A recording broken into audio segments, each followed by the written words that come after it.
में हो रही एक ऐसी चीज के बारे में मैं आपसे डिस्कस करना चाहता हूँ जिसको वृंदावन में हो रही एक ऐसी चीज के बारे में मैं आपसे डिस्कस करना चाहता हूँ जिसको सुन के मैं बड़ी दुविधा में आ गया।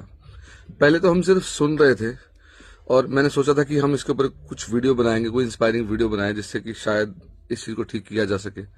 लेकिन कल वो चीज हमारे साथ खुद हो गई और उसके बाद तो जब मेरे साथ हुई या हमारे साथ हुई तो मैं समझ नहीं पाया कि इसको कैसे ठीक किया जा सके। नंदरानी और उसके फादर सुबह कहीं जा रहे थे, शायद परिक्रमा पे, एक वृंदावन में कहीं तो वॉक कर रहे थे। तो एज यूजुअल एक बंदर ने आकर नंदरानी के फादर का फोन खींच लिया। अब हमें जनरली पता है, वृंदावन में रहते हैं, कि जब बंदर कोई फोन खींचता है तो हम फ्रूटी पिलाएंगे और वो फोन वापस दे देगा। तो नंदरानी ने फटाफट से फ्रूटी ले ली दुकान से और जाकर उसको देने लगे। इतने में अचानक से दो लोग आए और उन्होंने बोला कि लाओ हम करते हैं। तो उन्होंने फ्रूटी ऐसे करके, वही चीज जो नंदरानी को पता थी कि करना क्या है, फ्रूटी पकड़ा रहे और ऐसे फ्रूटी फेंकी तो उसने फोन फेंक दिया। अब इन महाराज जी के पास फोन आ गया और अब ये हमें फोन नहीं दे रहे थे। ये हमें कहते हैं कि आप हमें पैसे दो। नंदरानी कहती, क्यों भाई, पैसे किस चीज के?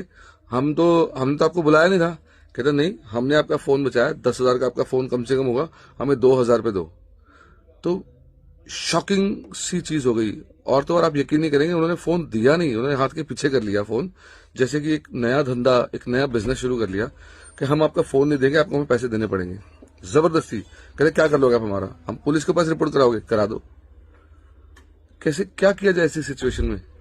और वो भी वृंदावन में हो रही है और वृंदावन में रह रहे हैं वो लोग। ऐसे लोगों को कर भी क्या सकते हैं, बोल भी क्या सकते हैं?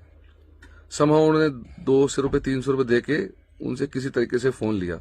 और यही चीज शाम को मेरे साथ हुई। हम परिक्रमा में जाने लगे थे, तो परिक्रमा में जाते हुए टमटम करी, तो टमटम वाले को बोला कितने पैसे लोगे? तो उसने बोला 250 रुपये लेंगे।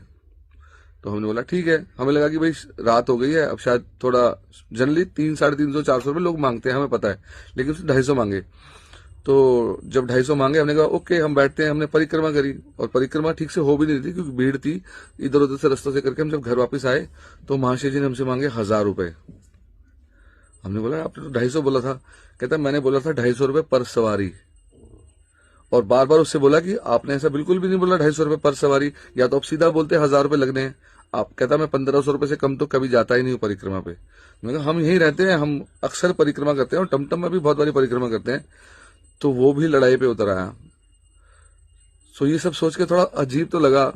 हम प्रार्थना करें भगवान से और वो इतना कहता कि आप बुला लो पुलिस को, मैं आपका कोई नुकसान कर दूंगा, यहां तक की बोला उसने कि आपको नुकसान कर दूंगा।